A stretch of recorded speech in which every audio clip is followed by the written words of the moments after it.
Hello बच्चों, मैं स्मिता विजलवान स्वागत करती हूँ आपका आईसीटी वर्चुअल क्लासरूम में। आशा करती हूँ आप सभी स्वस्थ होंगे और अच्छे से अपनी पढ़ाई कर रहे होंगे।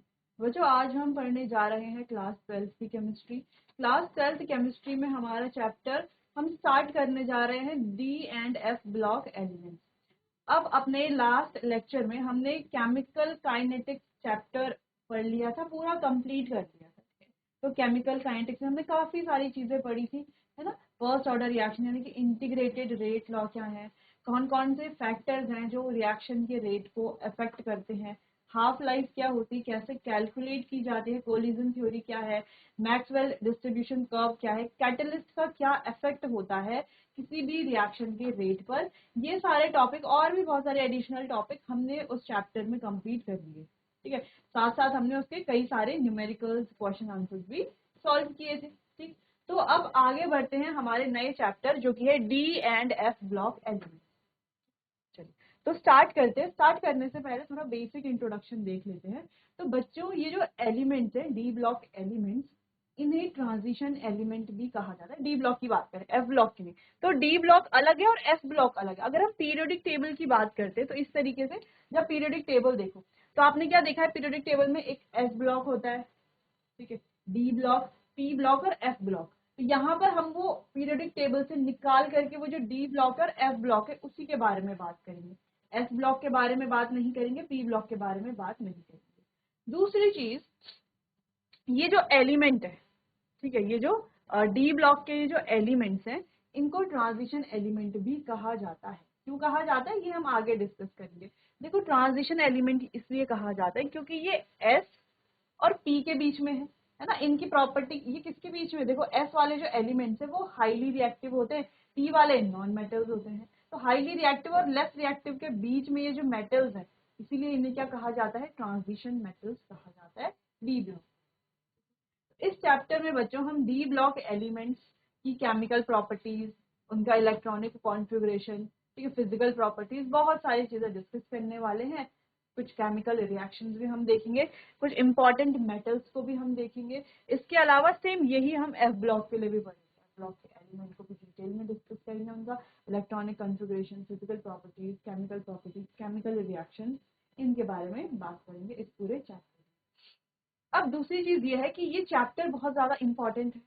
अब इंपॉर्टेंट क्यों है, क्योंकि ये चैप्टर अगर आपने पढ़ लिया, ये इनऑर्गेनिक केमिस्ट्री का चैप्टर है, इस चैप्टर को आप पढ़ लेंगे तो आगे जो हमारा नेक्स्ट चैप्टर है जो कि है कोऑर्डिनेशन कंपाउंड, उसमें ये बहुत ज्यादा हेल्प करेगा। क्योंकि यहाँ पर हम इलेक्ट्रॉनिक कॉन्फ़िगरेशन हर एक मेटल की पढ़ेंगे डी ब्लॉक से रिलेटेड, तो हमारे कोऑर्डिनेशन में ये बहुत ज्यादा काम आने वाला है, डी ब्लॉक स्पेशली। ठीक है, तो डी ब्लॉक को जब हम पढ़ेंगे तो बहुत ध्यान से पढ़ना है। एफ ब्लॉक में बहुत कम टॉपिक है, तो इसलिए एफ ब्लॉक को हम लास्ट में स्टार्ट करेंगे और जल्दी ये कंप्लीट हो जाएगा। हम कोशिश करेंगे कि जब हम पढ़ रहे हैं साथ साथ हम क्वेश्चंस भी करें। ठीक है, तो चलिए बच्चों चैप्टर को स्टार्ट करते हैं। चलिए, सबसे पहले बात करते हैं D block elements. D block elements को ट्रांजिशन एलिमेंट भी कहा जाता है।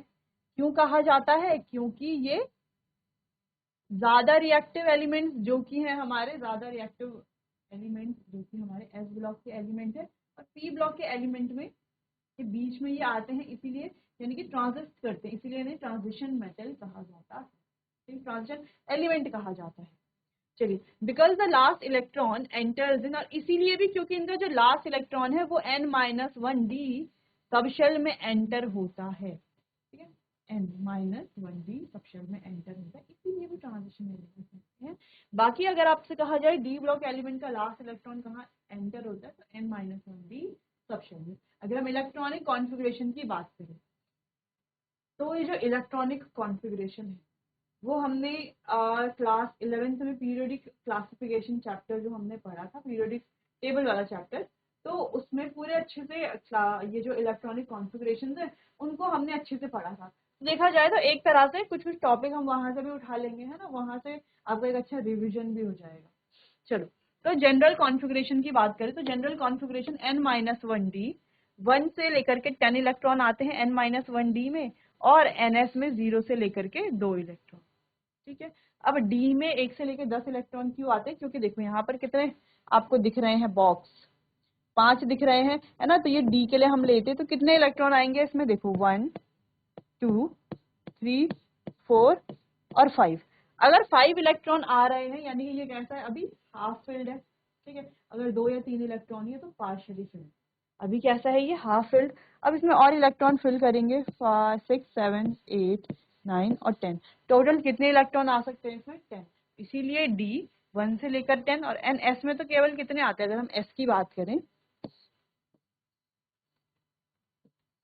तो एस में कितने इलेक्ट्रॉन आते हैं, 1 2 इलेक्ट्रॉन। हाफ फिल्ड हो जाता है ये 1 इलेक्ट्रॉन से, और 2 इलेक्ट्रॉन से क्या हो गया, फुली फिल्ड। डी अगर फुली फिल्ड है तो ये। अच्छा, अगर हम स्टेबिलिटी की बात करें कि हाफ फिल्ड, पार्शियली फिल्ड और फुली फिल्ड में से ज्यादा स्टेबल कौन सा है, तो हम क्या कहेंगे, देखो सबसे पहले फुली फिल्ड ज्यादा स्टेबल है, फिर हाफ फिल्ड, फिर लास्ट में है पार्शियली फिल्ड, ठीक है। ऐसा भी आपको पता होना चाहिए। अब यहाँ पर हम क्या क्या पढ़ने वाले हैं, ठीक है। देखो जनरल कॉन्फ़िगरेशन हमने देख लिया, n-1d में 1 से लेकर के 10 इलेक्ट्रॉन। देखो अगर हम अगर हम फोर्थ पीरियड की बात कर रहे हैं, ठीक है, तो फोर्थ पीरियड के लिए क्या आएगा, n यानी कि 4 - 1 यानी कि 3d। तो क्या आएगा, 3d। फोर्थ पीरियड के लिए 3d, फिफ्थ पीरियड के लिए 4d, सिक्स्थ पीरियड के लिए 5d, इस तरीके से, ठीक है। तो जैसे देखो हमें यहाँ पर 3d 4d 5d और 6d के बारे में पढ़ना। इंपॉर्टेंट हमारे लिए 3 4 और 5d है, ठीक है। 6d भी इंपॉर्टेंट है लेकिन इतना ज्यादा नहीं, बाकी फिर ज्यादातर हम 3d 4d और 5d से देखेंगे क्वेश्चन। तो 3d यानी कि फोर्थ पीरियड, 4d यानी कि फिफ्थ पीरियड, 5d यानी कि सिक्स्थ पीरियड और 6d यानी कि सेवेंथ पीरियड। क्लियर है। तो ये कुछ बेसिक चीजें हो गई हैं डी ब्लॉक एलिमेंट्स के बारे में, कि पहले उन्हें कहा जाता है ट्रांजिशन एलिमेंट, क्योंकि इनकी प्रॉपर्टीज के बीच में, एस ब्लॉक के और पी ब्लॉक के बीच में, इसीलिए ट्रांजिशन एलिमेंट। दूसरा ट्रांजिशन एलिमेंट इसलिए भी बोल सकते हैं क्योंकि इनका लास्ट इलेक्ट्रॉन जो है n-1d सब शेल में आ रहा है, इसलिए डी ब्लॉक एलिमेंट, ठीक है। क्या आ रहा है, इनका n-1d यानी कि इनका जो लास्ट इलेक्ट्रॉन है वो n-1d सब शेल में एंटर हो रहा है, इसीलिए इन्हें डी ब्लॉक एलिमेंट भी बोलते हैं। अगर जनरल कॉन्फ़िगरेशन की बात करें तो n-1d 1 to 10, ns 0 to 2 electron, ठीक है। तो ये क्या होगा, इनकी जनरल कॉन्फ़िगरेशन। और कौन कौन से, थर्ड फोर्थ फिफ्थ और सिक्स्थ डी हम पढ़ने वाले हैं, जहां पर ये स्टार्ट होता है फोर्थ फिफ्थ और सिक्स्थ पीरियड, ठीक है, और सेवंथ पीरियड। क्लियर है। ये कुछ बेसिक चीजें हो गई, इसे आप एक बार देख लीजिए फिर आगे बढ़ते हैं।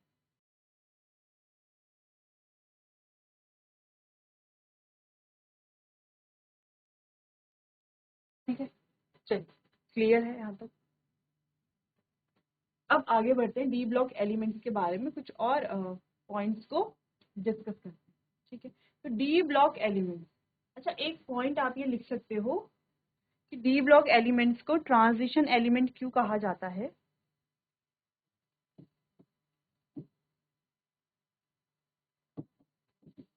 ट्रांजिशन एलिमेंट किसको, डी ब्लॉक एलिमेंट को क्यों कहा जाता है, because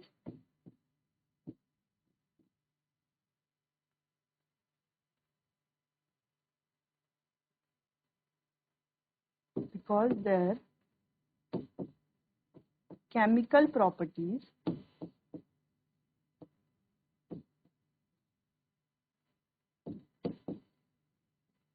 and atomic structure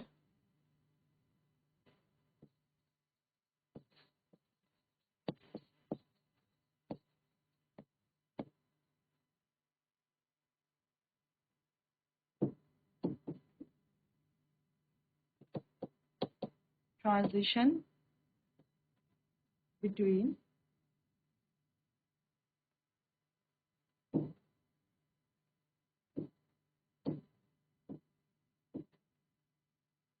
highly reactive metals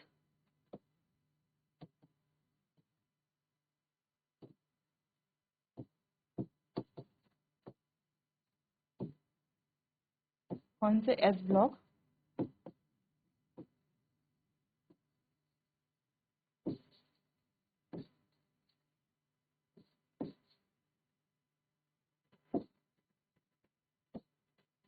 and less reactive non-metals, that is P block.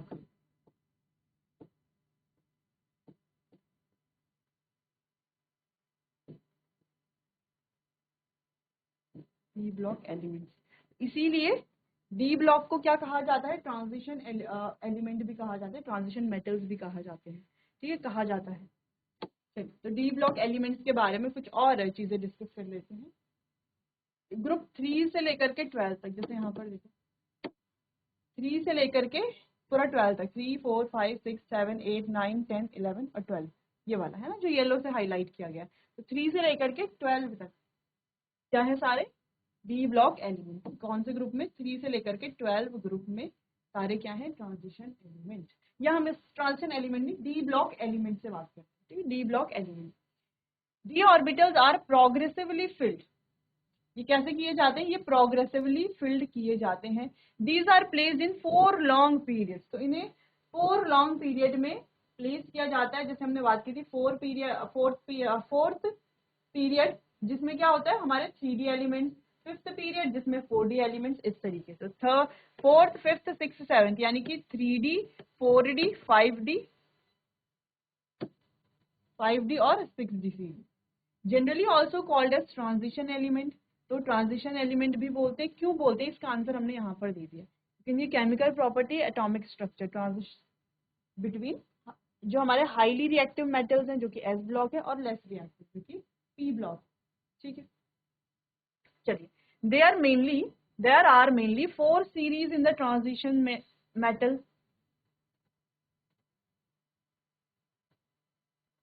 4 series of the transition metal. तो ट्रांजिशन मेटल की टोटल कितनी सीरीज है, 4 सीरीज। कौन कौन सी, 3D 4D 5D और 6D। अगर 3D की बात करें तो यहाँ पर क्या है 21 से 30 तक, ठीक है, यानी कि Sc से Zn तक, स्कैंडियम से जिंक तक, ठीक है। तो ऐसे ही आपको यहाँ पर ध्यान रखना है, जैसे यहाँ पर कैडमियम तक, यहाँ पर Hg तक, यहाँ पर Cn तक, यानी कि यहाँ पर है 39 से 48 तक। यहाँ पर ये लाफ्नियम जो है वो होता है 57। इसके बाद के जो एलिमेंट्स होते हैं बच्चों वो हमारे लेंथेनॉइड सीरीज में आ जाते हैं, यानी कि एफ ब्लॉक में आ जाते हैं। इसीलिए यहाँ पर जो है आप अक्सर देखोगे कि लेंथेनम में क्या बना रहता है, एक स्टार बना रहता है, ठीक है। इसके बाद के जो एलिमेंट्स है हाफनियम, तो ये स्टार्ट होते हैं 72 से 80 तक, ठीक है। वैसे एक्टिनम यहाँ पर 89। इसके बाद के जो एलिमेंट्स होते हैं उन्हें क्या कहा जाता है, एक्टिनॉइड्स कहा जाता है, और वो किस में आते हैं, वो भी हमारे एफ ब्लॉक में आते हैं, ठीक है। फिर इसके बाद के 104 से लेकर के 112 तक, क्लियर है। इस तरीके से आपको यहाँ पर ये ध्यान रखना है। आगे बढ़ते हैं। Originally the name transition metal were derived from the fact that their chemical properties were transition between those of S and P block elements, ठीक है। तो ओरिजिनली ट्रांजिशन एलिमेंट कहाँ से ड्राइव किया गया है, ट्रांजिशन मेटल जो हम कह रहे हैं वो क्यों कहा जा रहा है, क्योंकि इनकी जो केमिकल प्रॉपर्टी है और एटॉमिक स्ट्रक्चर भी वो ट्रांजिस्ट करते हैं between S and P block elements, इसीलिए इन्हें ट्रांजिशन एलिमेंट भी कहा जाता है। तो ये पॉइंट और ये पॉइंट दोनों सेम ही है, लिखने का तरीका अलग अलग है, आपको ये ध्यान देना है, ठीक है। तो डी ब्लॉक के बारे में काफी सारी चीजें क्लियर हो गई हैं कि ग्रुप की बात करें तो 3 से लेकर 12 तक। अगर हम पीरियड की बात करें तो फोर्थ पीरियड से स्टार्ट हो जाता है, फोर्थ फिफ्थ सिक्स और सेवन, ठीक है। 4 पीरियड यानी कि 4 सीरीज होती है इसमें, 3D 4D 5D और 6D सीरीज, क्लियर है।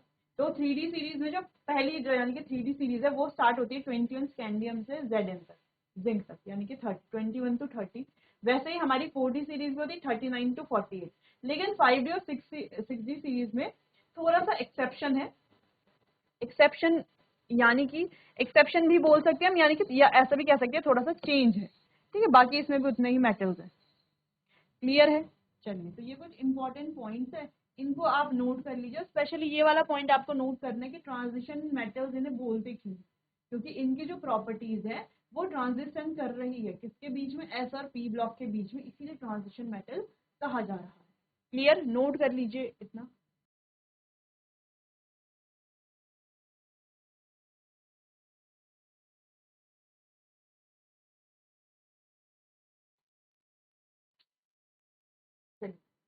क्लियर है, आगे बढ़ते हैं।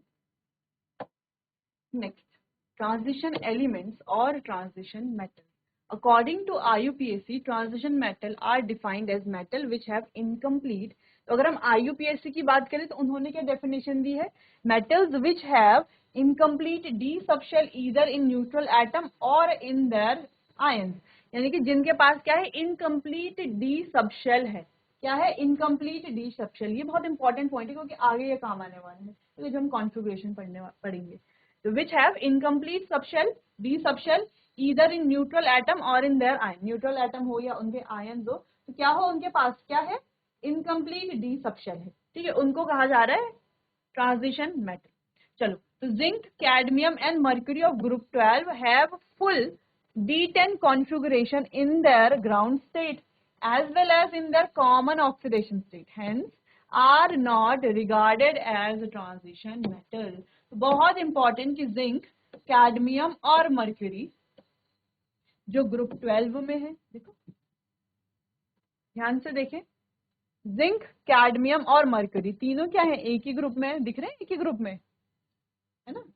ठीक है, जिंक, कैडमियम और मर्क्यूरी तीनों एक ही ग्रुप में है।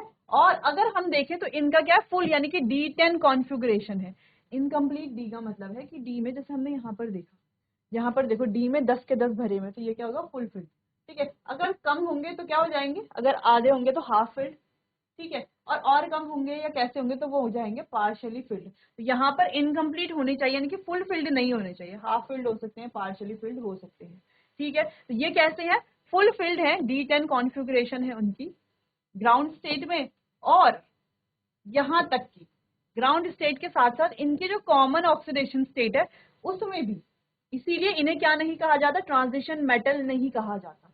ठीक है, अब आप आगे देखोगे कि इनके अलावा और भी मेटल होंगे जहां पर आपको लगेगा कि उनका जो डी ऑर्बिटल है, ठीक है, जो डी सबशेल है, सॉरी, उनका जो डी सबशेल है, आपको दिखेगा वहां पर कि वो जो डी सबशेल है वो भी कैसा है, फुली फिल्ड है, लेकिन वो फिर भी ट्रांजिशन मेटल्स है। ऐसा क्यों, देखो जैसे यहाँ पर हमने देखा कि ये जो एलिमेंट है, जिंक, कैडमियम, मर्क्यूरी, इनका फुल फिल्ड है डी सबशेल, इसीलिए इनको क्या कहा जा रहा है कि ये कैसे हैं, ट्रांजिशन एलिमेंट नहीं है, ट्रांजिशन एलिमेंट नहीं। ट्रांजिशन एलिमेंट होने के लिए अगर यहाँ पर ना होता तो किसी ऑक्सीडेशन स्टेट पर, ठीक है, या किसी आयनिक स्टेट पर इनका क्या होना चाहिए था, इनकम्प्लीट डी सबशेल होना चाहिए था, तब जाकर के ये क्या कहे जाते, ट्रांजिशन मेटल कहे जाते। लेकिन अब तो नहीं कहे जाएंगे, क्योंकि कहीं पर भी, चाहे हम ग्राउंड स्टेट की बात कर ले, चाहे हम उनके कॉमन ऑक्सीडेशन स्टेट की बात कर ले, हर जगह पर ये कैसे हैं, फुली फिल्ड ही हैं, इसीलिए इन्हें ट्रांजिशन मेटल नहीं कहा जाएगा। लेकिन कुछ और मेटल, कुछ ऐसे मेटल आप आगे देखेंगे चैप्टर में, जो क्या होंगे, जिनका जो डी सबशेल है वो फुली फिल्ड होगा, लेकिन फिर भी वो ट्रांजिशन एलिमेंट होंगे। ऐसा क्यों होगा, ऐसा इसीलिए होगा कि भले ही उनका डी सबशेल उस समय फिल्ड है, लेकिन उनकी जो अलग अलग ऑक्सीडेशन स्टेट है वहां पर उनका डी सबशेल इनकम्प्लीटली फिल्ड है। ठीक है, तो या तो डी सबशेल इनकम्प्लीटली फिल्ड हो किसी न्यूट्रल स्टेट में या आयन स्टेट में या ऑक्सीडेशन स्टेट में, तभी भी मेटल जो है वो ट्रांजिशन मेटल बन सकता है, ट्रांजिशन मेटल हो कहलाया जाता है। क्लियर है, चलो थोड़ा बहुत आपको समझ में आया होगा। However being the end members of the 3D 4D and 5D transition series, जो एंड मेंबर है, एंड मेंबर कौन कौन से, यही तो, जिंक पहले सीरीज का जिंक है, फिर कैडमियम में, फिर मर्क्यूरी, देखो यही तो हमने यहाँ पर पढ़ा। देखो 3D सीरीज का है जिंक, फिर है कैडमियम, फिर है मर्क्यूरी, है ना, last electron, last metal, respectively their chemistry is studied along with the chemistry of transition metals. लेकिन उनकी जो स्टडी हम किसके साथ करते हैं, ट्रांजिशन मेटल के साथ में उनको भी पढ़ते हैं, लेकिन उनके अलग सा कुछ पढ़ेंगे। चलिए, various precious metals such as silver, gold, platinum and industrially important metals like iron, copper, titanium belong to the transition metal series। कहाँ से बिलोंग करते हैं, ट्रांजिशन मेटल सीरीज से। ठीक है, कौन, gold, silver, platinum and industrially important like iron, copper, titanium. ठीक है, belong to the transition metal series, transition metal से बिलोंग करते हैं। क्लियर, तो कुछ यहाँ पर इस यहाँ पर बच्चों बहुत इंपॉर्टेंट पॉइंट्स जो है वो डिस्कस किए हमने। ठीक है, इनको आप एक बार नोट कर लीजिए, फिर आगे बढ़ते हैं।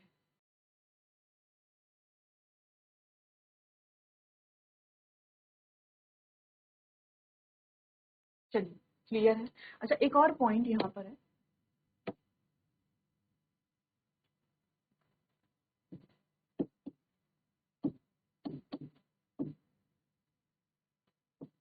all transition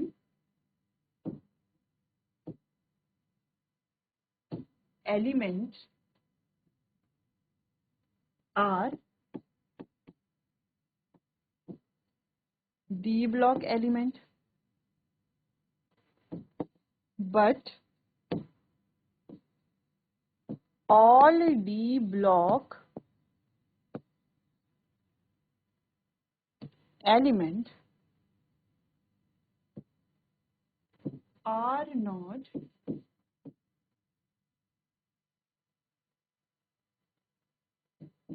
transition element। तो सारे D block element transition element नहीं होते, लेकिन सारे transition element D block element ही होते हैं। तो सिंपल सी बात है, ठीक है। देखो जितने भी ये मेटल्स दिख रहे हैं ये ट्रांजिशन एलिमेंट नहीं है, लेकिन फिर भी डी ब्लॉक एलिमेंट है, ठीक है। बाकी ये डी ब्लॉक एलिमेंट है लेकिन ट्रांजिशन एलिमेंट नहीं है, ठीक है। तो दोनों चीजें यहाँ पर आ गई। अब जैसे हम बात करें कॉपर के बारे में बात करते हैं, ठीक है। तो कॉपर का कॉन्फ़िगरेशन अगर हम लिखें तो यहाँ पर देखो कॉपर का कॉन्फ़िगरेशन अगर हम लिखें तो ये होता है 3d10 4s1। अब आप कहोगे कि यहाँ पर जो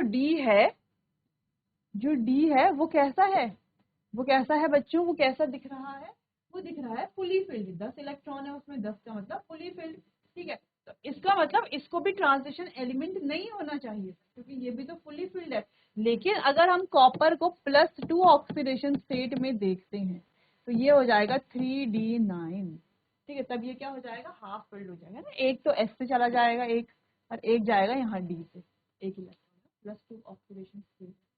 तो यहाँ पर ये हो जाएगा 3d9। अब ये कैसा है, अब ये ऐसा है इनकम्प्लीट डी ऑर्बिटल है, सॉरी डी सबशेल है, इनकम्प्लीट डी सबशेल है, यानी कि अब ये ट्रांजिशन एलिमेंट।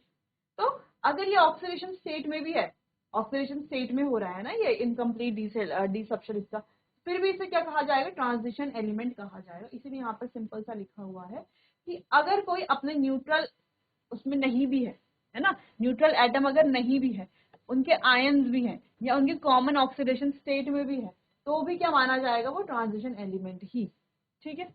चलो क्लियर है। वैसे बाकी इसे हम आगे डिटेल में डिस्कस करेंगे। चलिए तो अब आगे बढ़ते हैं, डी ब्लॉक एलिमेंट का क्लासिफिकेशन देखते हैं। There are 4 main transition series. तो 4 मेन ट्रांजिशन सीरीज हैं, 3D 4D 5D और 6।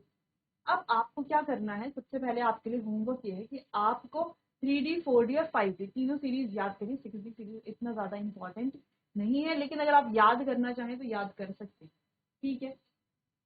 चलिए तो देखो 3D series it involve the filling of 3D orbitals. यहाँ पर 3D ऑर्बिटल फिल किए जाते हैं। That has 10 element from scandium to zinc. तो स्कैंडियम से लेके जिंक तक कितने हैं, 10 एलिमेंट्स हैं, ठीक है। Scandium, titanium, vanadium, chromium, manganese, iron, cobalt, निकल, कॉपर और जिंक। तो टोटल कितने हो गए, 10 एलिमेंट। ऐसे ही 4D में भी है, 5D में भी है और नेक्स्ट 6D में, ठीक है।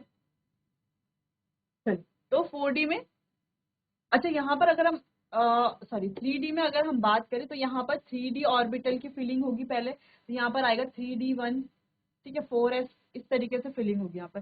3 मतलब पहले डी में इलेक्ट्रॉन आएगा, पहले देखो वैसे तो एस फिल हो जाता है फिर डी में, यानी कि लास्ट इलेक्ट्रॉन जो आएगा वो कितना आएगा, 3D में ही आएगा, ठीक है। यहाँ पर कुछ कुछ एक्सेप्शनल केसेस भी हैं, ठीक है, कुछ कुछ एक्सेप्शनल केसेस भी हैं, उन एक्सेप्शनल केसेस को हम बाद में देखेंगे। फिलहाल हमें इतना जानना जरूरी है कि ये जो एलिमेंट्स है डी ब्लॉक के, इनको कैसे कैसे हम क्लासीफाई कर रहे हैं। क्लासीफाई कर रहे हैं 3D 4D 5D और 6D में। जहाँ पर है तो सारे इंपॉर्टेंट, लेकिन जो तीनों हमने लिखे हैं वो ज्यादा इंपॉर्टेंट, ठीक है। 4D की बात करते हैं तो 4D में भी 4D ऑर्बिटल पहले फिल होगा। इसके पास भी 10 इलेक्ट्रॉन है, ठीक है, सॉरी 10 एलिमेंट है।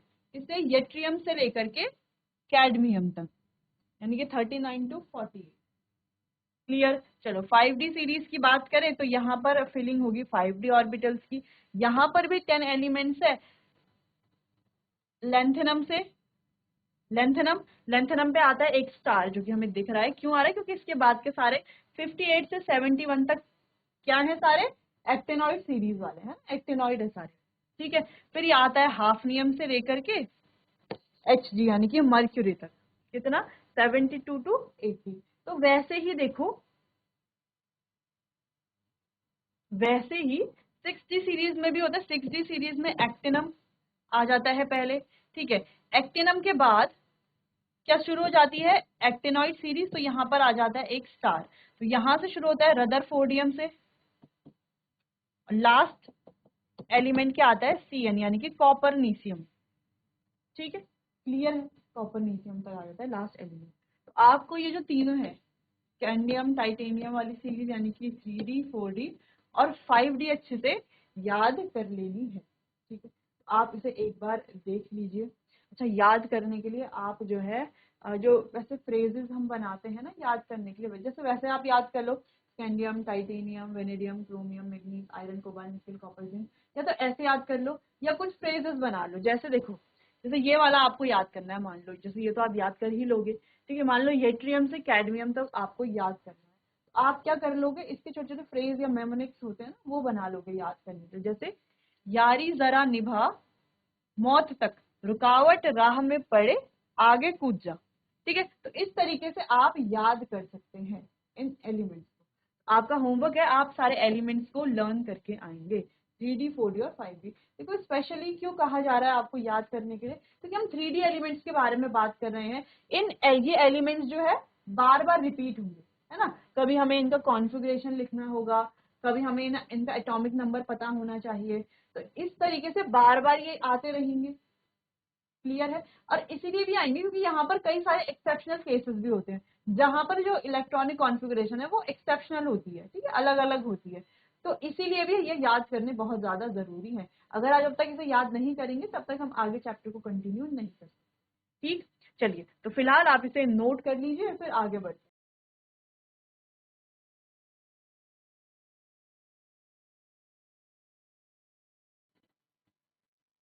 चलो क्लियर है, इतना समझ में आया। क्लासिफिकेशन को आप समझ गए हो थोड़ा बहुत।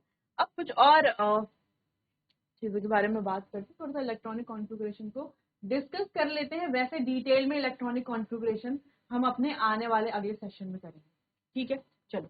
तो in general electronic configuration of outer orbital, देखो इलेक्ट्रॉनिक कॉन्फ़िगरेशन हमने पहले ही देख ली, n-1d, एक से लेकर के 10 इलेक्ट्रॉन इसमें आएंगे, और ns में एक से लेकर के 2 इलेक्ट्रॉन आएंगे। 2 ही आ सकते हैं, एक आएगा या 2 आएगा। ठीक है, 0 भी आ सकता है, 0 भी आ सकता है। कई कई केस आप ऐसे देखोगे जहां पर 0 हो जाएगा, ऐसे इलेक्ट्रॉन 0 हो जाएगा। ठीक है, चलो। तो ये इलेक्ट्रॉनिक ये आपको नोट करना बहुत जरूरी है और ये आपको पता होना चाहिए। ये आपको अगर रिमाइंड रहेगा, इसीलिए जब भी हम पढ़ेंगे इलेक्ट्रॉनिक कॉन्फ़िगरेशन, तो ये जो जनरल फॉर्मूला कह सकते हैं इसको, तो ये जो जनरल इलेक्ट्रॉनिक कॉन्फ़िगरेशन है इसको हम बार बार रिवाइज करेंगे। ठीक है, ताकि जब हम नेक्स्ट चैप्टर जब हम एफ ब्लॉक पढ़े तो आप डी ब्लॉक का ना भूल जाए। ठीक है, चलो पहला ये हो गया। दूसरा n-1 stand for the inner D orbitals penultimate shell. तो किसके लिए है ये? इनर डी ऑर्बिटल्स के लिए। और ns outer most ns orbitals के लिए। तो ऐसा है, जैसे ये प्रोटॉन यानी कि न्यूक्लियस, ये आ गया, तो ये है डी और ये है एस। देखो ये बाहर है और ये अंदर है। ठीक है, डिफरेंस दिख रहा है। चलो आगे बढ़ते हैं।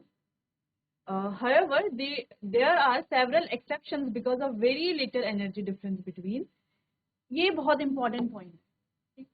ये वाला पॉइंट जो है वो बहुत इंपॉर्टेंट है। अब आपको यहाँ पर कई सारे एक्सेप्शनल केसेस देखने को मिलेंगे, क्योंकि n-1d और ns की जो एनर्जी डिफरेंस है वो बहुत कम होता है।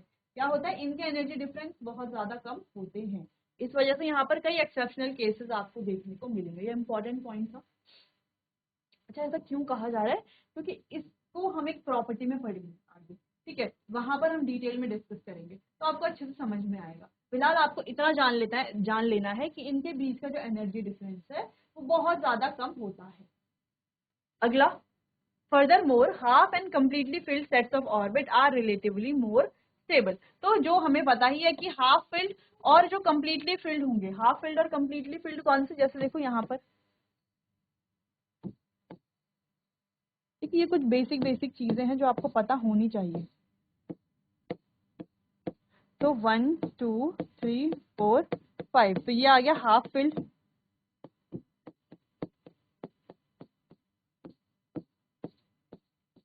ये आ गया फुली फिल्ड। तो हाफ फिल्ड और फुली फिल्ड रिलेटिवली ज्यादा स्टेबल होते हैं पार्शियली फिल्ड। अगला है फॉर एग्जांपल Cr, इसका जो एटॉमिक नंबर है वो है 24, और अगर हम इसकी कॉन्फ़िगरेशन लिखते हैं तो ये आता है 3d54s1। एक्चुअल में होनी कैसी थी, चाहिए थी 3d44s2 होनी चाहिए थी, लेकिन क्या होती है 3d54s1। तो इसमें बच्चे बहुत कंफ्यूज होते हैं क्योंकि ये एक्सेप्शनल केस है। लेकिन ये ऐसा क्यों है, किस वजह से, क्योंकि देखो यहाँ पर डी में कितने इलेक्ट्रॉन थे, 4 इलेक्ट्रॉन थे, और यहाँ पर डी में कितने हो गए, 5 हो गए। तो ये देखा जाए तो कंपैरेटिवली ये ज्यादा स्टेबल है। तो स्टेबिलिटी की वजह से इसका ये जो इलेक्ट्रॉनिक कॉन्फ़िगरेशन है वहां पे आपको एक्सेप्शन देखने को मिलता है। सेम ऐसा ही कॉपर के केस में भी होता है।